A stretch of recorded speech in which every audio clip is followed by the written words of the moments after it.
Hi అండి, అందరికీ నమస్కారం. Welcome back to my channel. ఇవాల్టి మన స్పెషల్ రెసిపీ వచ్చేసి మినపగారెలు. హోటల్ స్టైల్లో మినపగారెలను పైన క్రిస్పీగా లోపల సాఫ్ట్గా టేస్టీగా ఎలా తయారు చేసుకోవాలో ఈ వీడియోలో నేను మీకు చేసి చూపిస్తాను. ఈ చిన్న చిన్న టిప్స్ పాటించి మినపగారెలు ఇలా చేసుకున్నట్టయితే అచ్చం హోటల్లో ఉండే మినపగారెల్లా చాలా టేస్ట్గా ఉంటాయి. ఇప్పుడు సింపుల్గా మినపగారెలు తయారు చేసుకుని ఆ ప్రాసెస్ చూసేద్దాం. ఇప్పుడు గారెలు తయారు చేసుకోవడానికి ఇక్కడ గ్లాసున్నర దాకా మినపగుళ్ళు తీసుకుని 4 గంటల పాటు నీళ్లు పోసి నానబెట్టుకున్నాను. అలాగే ఒక గ్లాస్ దాకా పొట్టు మినపప్పు కూడా తీసుకుని నీళ్లు పోసి 4 గంటల పాటు నానబెట్టుకున్నాను. ఈ గారెలు తయారు చేసుకోవడానికి మినపగుళ్ళు అలాగే పొట్టు మినపప్పు కలిసి చేసుకున్నట్టయితే మినపగారెలు పైన క్రిస్పీగా లోపల సాఫ్ట్గా చాలా బాగుంటాయి.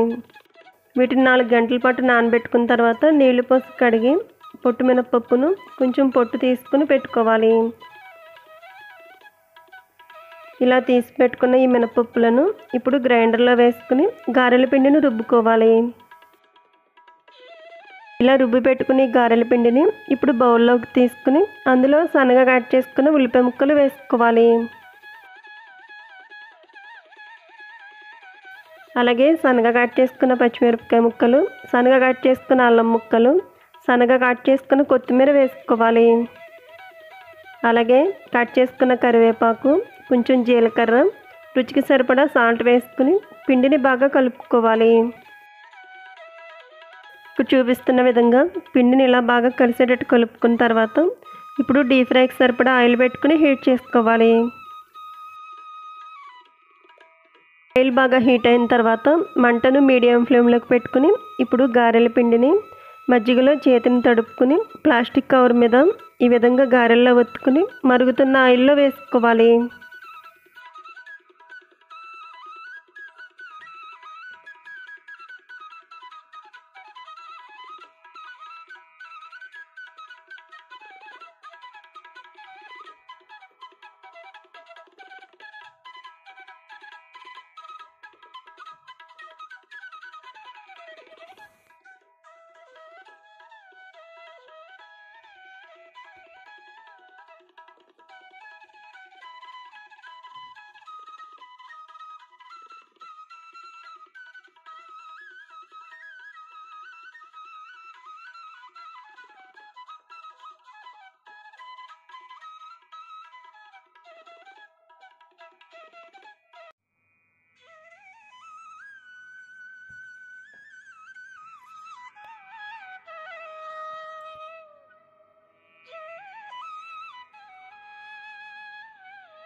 ఇలా చేసుకున్నట్టయితే హోటల్ స్టైల్లో మినపగారెలు రెడీ అవుతాయి. మినపగుళ్ళు పొట్టు మినపప్పు కలిపి చేసుకోవటం వల్ల ఈ గారెలు పైన క్రిస్పీగా లోపల సాఫ్ట్గా చాలా రుచిగా ఉంటాయి. ఇలా చేసుకుని మినపగారెలకు కాంబినేషన్గా కొబ్బరి చట్నీ, పల్లి చట్నీతో తిన్నట్టయితే ఈ మినపగారెలు చాలా రుచిగా ఉంటాయి. సో ఫ్రెండ్స్, ఈ వీడియో నచ్చితే లైక్ చేయండి. అలాగే మీ ఫ్రెండ్స్ అండ్ రిలేటివ్స్కు షేర్ చేయండి. Thank you for watching video friends.